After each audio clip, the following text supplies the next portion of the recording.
Hello everyone, स्वागत है आपका एजुकेशनल मॉन्क यूट्यूब चैनल में। आज हमारा वीडियो लेक्चर नंबर 15 है। UK triple S C P Y Q series जो चल रही थी उसी का लेक्चर नंबर 15 करने जा रहे हैं। ये पी वाई क्यू सीरीज आपके लिए यूके ट्रिपल एस सी के लिए तो बहुत ज़्यादा इंपॉर्टेंट है, साथ में आप इसे यूके पी एस सी के लिए भी रेफरेंस में ले सकते हैं। और मैंने यूके पी एस सी के लिए भी लेक्चर्स शुरू कर दिए हैं, तो आप उसको भी वॉच कर सकते हैं। ये आपके आगामी एग्जाम, जो भी वीडियो वीपीडीओ पुलिस पटवारी कनिष्ठ सहायक, जो भी ग्रुप सी के जितने सारे exam UK triple S C का रहता है उसके लिए तो बहुत ज़्यादा इंपॉर्टेंट होने वाले हैं। इस वीडियो लेक्चर सीरीज में हम 10 क्वेश्चन प्लस उसके ऑप्शन की हेल्प से हम डिटेल में एनालिसिस करते हैं और ऑब्जर्व करते हैं कितने प्रोबेबल क्वेश्चन उससे और बनने के चांसेस होते हैं, वो सब हम डिस्कस करते हैं। तो आज के लेक्चर की शुरुआत करते हैं आज के पहले क्वेश्चन से। तो आज का पहला क्वेश्चन है, जनगणना 2011 के अनुसार उत्तराखंड के किस जनपद में सर्वाधिक ग्रामीण जनसंख्या प्रतिशत है। देखो पूछा गया क्वेश्चन में, वो ध्यान से पढ़ना हमेशा। सर्वाधिक ग्रामीण जनसंख्या प्रतिशत की बात करिए। अगर देखो इसमें ऑप्शन में क्या दे रखा है, अल्मोड़ा, उत्तरकाशी, बागेश्वर और हरिद्वार। अगर सर्वाधिक ग्रामीण जनसंख्या की बात आएगी तो वो हो जाएगा आपका क्या, हरिद्वार। लेकिन पूछा क्या है, प्रतिशत में पूछा है, तो प्रतिशत में क्या होगा। तो थोड़ा सा यहाँ पे डिस्कस कर लेते हैं जनसंख्या का किस तरीके से उत्तराखंड में डिस्ट्रीब्यूशन है। उत्तराखंड की जो जनसंख्या है, ग्रामीण और शहरी, कितनी ग्रामीण है और कितनी शहरी है। तो ग्रामीण जनसंख्या ज़्यादातर क्या है, उत्तराखंड में गांव है, तो ग्रामीण जनसंख्या ज़्यादा है। कितनी है, 69.77%, लगभग 70% बोल सकते हो। और 30% शहरी है, 30.23% क्या है, शहरी है।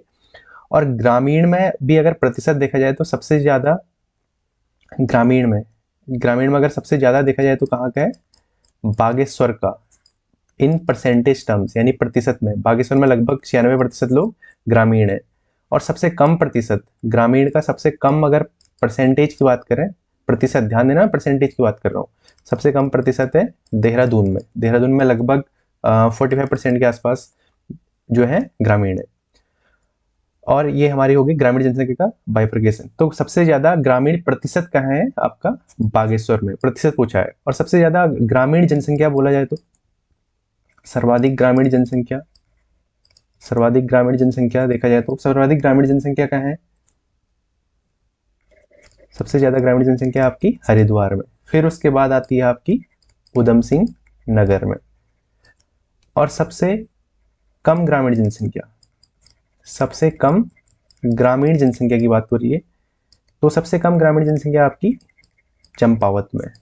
फिर उसके बाद आता है, चंपावत से ज्यादा कहाँ है आपकी, रुद्रप्रयाग में। ठीक है, ये क्या है, एब्सोल्यूट टर्म में, यानी कि नंबर्स में, और ये जो है परसेंटेज में सबसे ज्यादा प्रतिशत में बोला जाएगा तो बागेश्वर हो जाएगा। इसी तरीके से नगर का भी देख लेते हैं।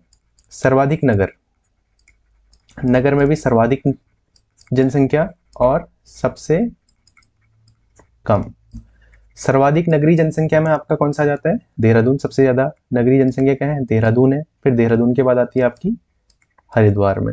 और सबसे कम जनसंख्या में अगर बोला जाए तो कहाँ आती है आपकी, बागेश्वर में सबसे कम नगर है। फिर उसके बाद आता है आपका, बागेश्वर से ज्यादा आता है आपका रुद्रप्रयाग। ठीक है, तो इस तरीके से ये सेंसस का डेटा बहुत इंपॉर्टेंट होता है, ये भी आप माइंड में रखिए। अगला क्वेश्चन देखते हैं, उत्तराखंड के किन दो जिलों में जनगणना 2011 के अनुसार नकारात्मक ग्रामीण जनवृद्धि रही है। अब देखो डेटा बहुत सारा होता है, अब आपको हर चीज याद नहीं करनी होती, यहाँ पे आपको थोड़ा सा लॉजिक लगाना पड़ेगा। अब देखो नकारात्मक जनवृद्धि रही है, ये पूछा गया है। अब ऐसे इंडिविजुअल तो याद नहीं करेंगे किसमें नकारात्मक रही। देखो आप में क्या है, ये चीज तो पड़ी कि जनगणना में जो है 2 जिलों में क्या थी, नकारात्मक वृद्धि रही थी। कब से कब तक, यानी कि 2001 से लेकर 2011 के बीच में जो 10 की वृद्धि रही थी वो क्या रही थी, नकारात्मक रही थी। कौन से 2 जिलों में रही थी ये आपकी, अल्मोड़ा व पौड़ी में। ठीक है, तो क्वेश्चन में यही पूछते हैं, जहां नकारात्मक रही तो ग्रामीण जनवृद्धि भी नकारात्मक होगी। तो इस क्वेश्चन का राइट आंसर क्या हो जाएगा, अल्मोड़ा और पौड़ी गढ़वाल। तो कितनी रही थी ये भी आपको पता होना चाहिए। अल्मोड़ा की -1.28 रही थी और पौड़ी की रही थी -1.41। ठीक है, ये भी आपको ये पता होना चाहिए। अगला क्वेश्चन देखते हैं, निम्न में से किस जनपद में भारतीय पेट्रोलियम संस्थान Indian institute of petroleum located है। इजी सा क्वेश्चन है, तो इसका राइट आंसर क्या हो जाएगा आपका, देहरादून हो जाएगा। ठीक है, ये तो इजी सा क्वेश्चन है। और इसी तरीके से एक और ऑर्गेनाइजेशन में इंपोर्टेंट, ओएनजीसी का हेडक्वार्टर भी कहाँ है आपका, देहरादून में। अच्छा देहरादून में अच्छा एक क्वेश्चन मैं पूछता हूँ आपसे, देहरादून की जलवायु कैसी है? इस क्वेश्चन का पॉज करके आप आंसर करने की कोशिश कीजिए। अच्छा देहरादून में और चीजें देख लेते हैं। देहरादून में है आयुर्वेदिक विश्वविद्यालय। देहरादून में जो आयुर्वेदिक विश्वविद्यालय है, इसकी स्थापना कब की गई थी? 2009 में। और ऐसे ही देहरादून में एक जगह है, आपने सुना होगा, क्लेमेंट टाउन। जो क्लेमेंट टाउन है ना, इसको किसने बसाया था या कब बसाया था, ये भी एक क्वेश्चन बनता है एग्जाम में। क्लेमेंट टाउन छावनी भी है। क्लेमेंट टाउन जो शहर बसाया था, क्लेमेंट टाउन जो छोटा सा शहर बोल सकते हो, छोटा सा कस्बा जो भी बोल सकते हो, 1936 में बसाया था। किसने? इटली के पादरी थे क्लेमेंट करके, फादर क्लेमेंट, इटली के एक पादरी फादर क्लेमेंट करके, उन्होंने क्लेमेंट टाउन नगर बसाया था। ठीक है। अच्छा मैंने क्वेश्चन क्या पूछा था? जलवायु, जलवायु कैसी है? देहरादून की काफी सुखद जलवायु है, ठीक है, वहाँ मौसम अच्छा रहता है। तो वहाँ की जलवायु, एक क्वेश्चन ये बन सकता है कैसी है? समशीतोष्ण या टेम्परेट बोल सकते हैं। समशीतोष्ण या टेम्परेट क्लाइमेट है देहरादून का। ठीक है, अगला क्वेश्चन देखते हैं। मनेरी भाली बांध परियोजना, मनेरी भाली डैम किस नदी पर बना है? ये क्वेश्चन मल्टीपल टाइम्स एग्जाम में बन चुका है। मनेरी भाली डैम आपका कहाँ बना है? भागीरथी नदी पर। ये कहाँ है मनेरी भाली डैम? अगर डिस्ट्रिक्ट की बात करें तो उत्तरकाशी में, उत्तरकाशी डिस्ट्रिक्ट में मनेरी भाली डैम है। अब मनेरी भाली में भी दो तरीके से चलता है ये, एक है आपका फेज 1 और एक है फेज 2। फेज 1 को ही बोलते हैं तिलोत, तिलोत हाइड्रो पावर प्रोजेक्ट, जो आपका कितना 90 मेगावाट बिजली का उत्पादन करते हैं। और फेज 2 जो है ये है आपका, ये आपका धरासू में पड़ता है। धरासू हाइड्रो पावर प्रोजेक्ट मनेरी वाली का हिस्सा है, इसमें 304 मेगावाट बिजली का उत्पादन होता है। अब यहाँ पे डैम की बात आई तो देखते हैं एक और इम्पोर्टेंट डैम, जो टिहरी डैम, टिहरी बांध, टिहरी बांध। टिहरी बांध में देखते हैं टिहरी बांध की कैपेसिटी कितनी है। सबसे पहला क्वेश्चन 2400 मेगावाट। ये भी क्या है, 3 फेज में चलता है आपका, 1000 मेगावाट, 1000 मेगावाट और 400 मेगावाट। 1986 में क्या हुए थे, मिखाइल गोर्बाचोव आए थे, ठीक है, रशिया के, तो उन्होंने क्या कैपेसिटी इसकी बढ़ा, उस टाइम पे रशिया के साथ एग्रीमेंट हुआ था और कैपेसिटी इसकी बढ़ा दी थी। 2400 मेगावाट इसकी क्या है कैपेसिटी, 1000 मेगावाट, 1000 मेगावाट और 400 मेगावाट। जो इसमें 400 मेगावाट वाला है उसी को बोला जाता है कोटेश्वर बांध, कोटेश्वर बांध। और टिहरी बांध भी कौन सी नदी पे है आपका? भागीरथी नदी पर है। और टिहरी बांध का जो आपका रिजर्वायर है उसको क्या बोला जाता है? स्वामी रामतीर्थ सागर बोला जाता है।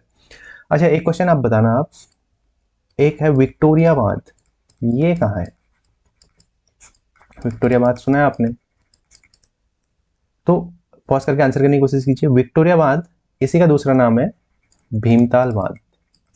तो कहाँ है आपका? भीमताल में, बेसिकली नैनीताल में। ठीक है, कभी कभी इस तरीके से भी क्वेश्चन बन जाते हैं, कुछ उसका जो स्पेसिफिक नाम कुछ अलग सा होगा वो दे देगा। ठीक है, अगला क्वेश्चन देखते हैं। उत्तराखंड में अडूडी उत्सव, मक्खन त्योहार यानी कि फेस्टिवल ऑफ बटर, ठीक है, बटर फेस्टिवल यानी कि मक्खन से होली खेली जाती है, कहाँ मनाया जाता है? ये मनाया जाता है आपका कहाँ? दयारा बुग्याल में। दयारा बुग्याल कहाँ है आपका? ये पड़ता है आपका उत्तरकाशी में। इसी तरीके से अभी रिसेंट में एग्जाम में क्वेश्चन बना था, पवाली काठा क्या है, ये क्वेश्चन बना था। तो उसमें दे रखा था चोटी है, बुग्याल है, ठीक है, अलग अलग तरीके से ऑप्शन थे। तो पवाली काठा भी क्या है? बुग्याल है। ये भी आपको पता होना चाहिए। अच्छा जो अठूड़ी उत्सव या मक्खन फेस्टिवल है, दयारा बुग्याल के बारे में एक क्वेश्चन ये बनता है, दयारा बुग्याल में मक्खन त्योहार मनाया जाता है। अच्छा दयारा बुग्याल को जो पर्यटन मानचित्र पे लाने का श्रेय किसे दिया जाता है? ये दिया जाता है चंद्रप्रभा एटवाल को। चंद्रप्रभा एटवाल जी को इसको पर्यटन मानचित्र पर लाने का श्रेय दिया जाता है। अच्छा एक मेला और बताना, बगवाल मेला, बगवाल मेला कहाँ लगता है? बगवाल मेला लगता है आपका कहाँ लगता है? इसी को देवी दुर्गा का मेला बोलते हैं, ठीक है, देवी दुर्गा चंपावत में लगता है। और इसी को आषाढ़ी कौतिक भी बोला जाता है, आषाढ़ी कौतिक, आषाढ़ी कौतिक, ठीक है, बगवाल मेला को। इसमें क्या है, पत्थर युद्ध के लिए। अच्छा बगवाल मेला को जो राजकीय मेला घोषित किया गया था, ये भी क्वेश्चन बन जाता है, कब किया गया था? 2022 में राजकीय मेला घोषित किया गया था। अगला क्वेश्चन देखते हैं, निम्न में से कौन सी जनजाति उत्तराखंड में नहीं पाई जाती है? देखो कीवर्ड पे ध्यान देना, नहीं पाई जाती कुछ है, तो कौन सी नहीं पाई जाती है? जौनसारी, थारू, राजी, ये सब हमने पढ़ी है, गोंड नहीं पढ़ी है। तो कौन सा हमारा राइट आंसर हो जाएगा? गोंड हमारी क्या है? उत्तराखंड में नहीं पाई जाती है। अच्छा उत्तराखंड की जो जनजातियां हैं कितनी जनजातियां उत्तराखंड में? मेनली 5 जनजातियां हैं। कौन कौन सी? भोटिया, राजी, बोक्सा, जौनसारी और थारू। 5 जनजाति। ये जो 5 जनजाति है इनका स्टेटस कैसे दिया गया? ठीक है, इसके लिए एक कमेटी बनी थी सेंट्रल गवर्नमेंट ने। ठीक है, एक कमेटी बनाई थी केंद्रीय भारत सरकार ने।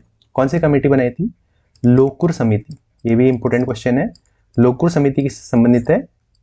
जनजातियों को स्टेटस देने के लिए। ठीक है, किसी को किसको अनुसूचित जनजाति में रखना है। तो लोकुर समिति जो बनाई थी ये कब बनी थी?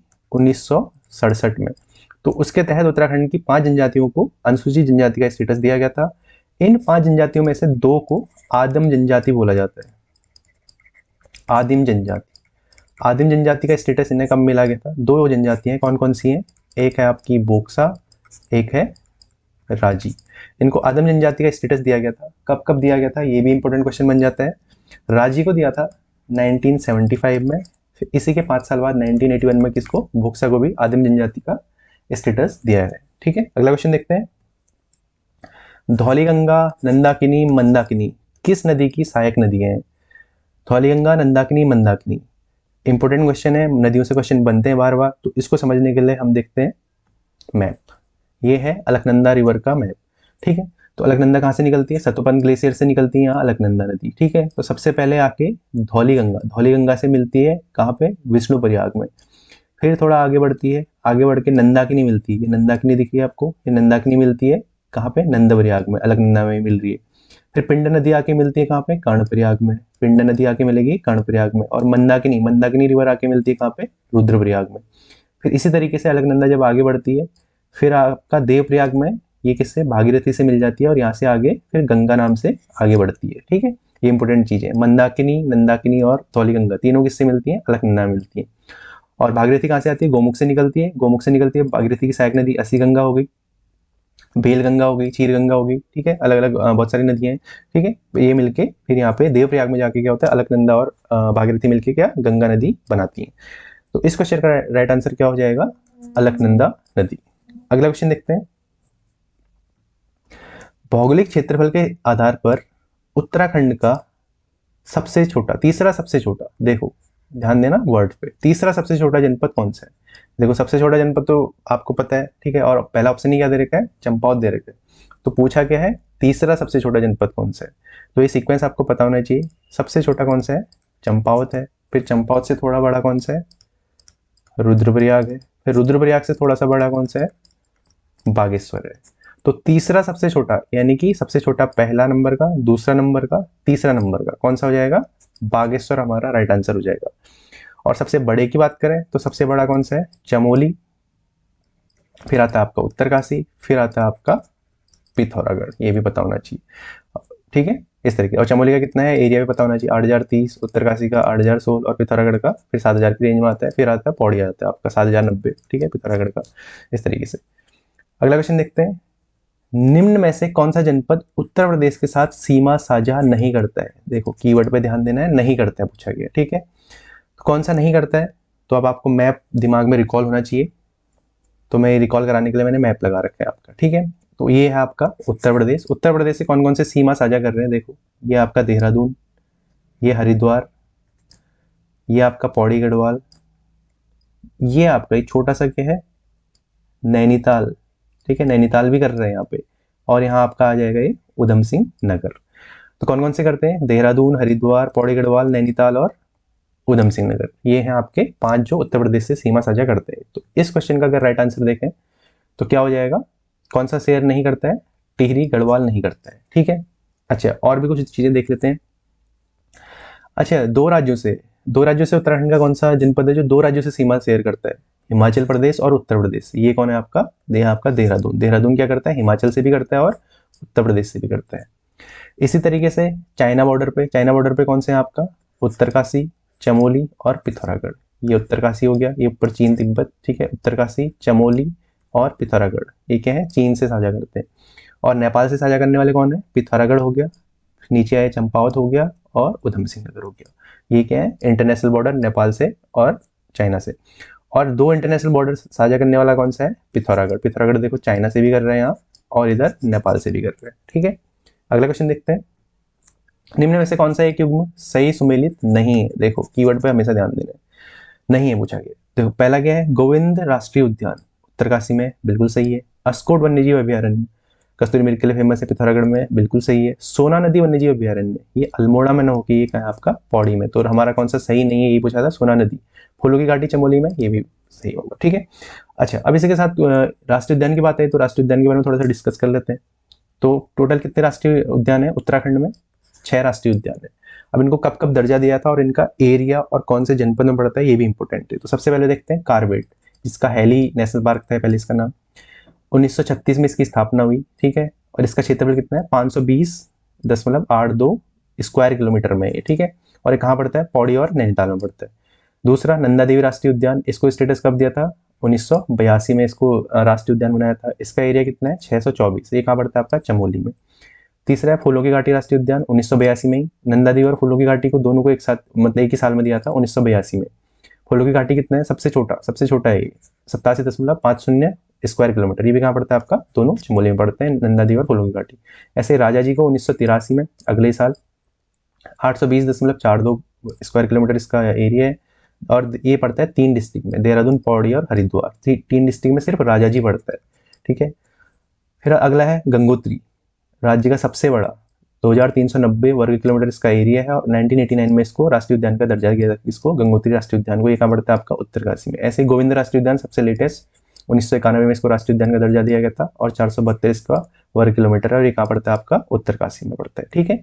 तो ये आपको टिक पे याद होना चाहिए, इनके बारे में एग्जैक्ट पता होना चाहिए। अब इनके स्थापना वर्ष सबसे पहले कौन सा था? कार्बेट। फिर उसके बाद नंदा देवी और फूलों की घाटी को एक साथ 1982 में दिया गया था। फिर राजा जी को 1983 में, गंगोत्री को 1989 में और गोविंद को 1991 में। और सबसे बड़ा कौन सा हमारा? गंगोत्री सबसे बड़ा है, 2390 स्क्वायर किलोमीटर इसका एरिया है। इस तरीके से हमने आज का लेक्चर कंप्लीट करा। इसी तरीके से नेक्स्ट लेक्चर करेंगे अब। तब तक के लिए थैंक यू। और आप प्रीवियस लेक्चर भी साथ में देखते रहिए, इससे आपको बहुत ज़्यादा हेल्प होने वाली है आने वाले एग्जाम में।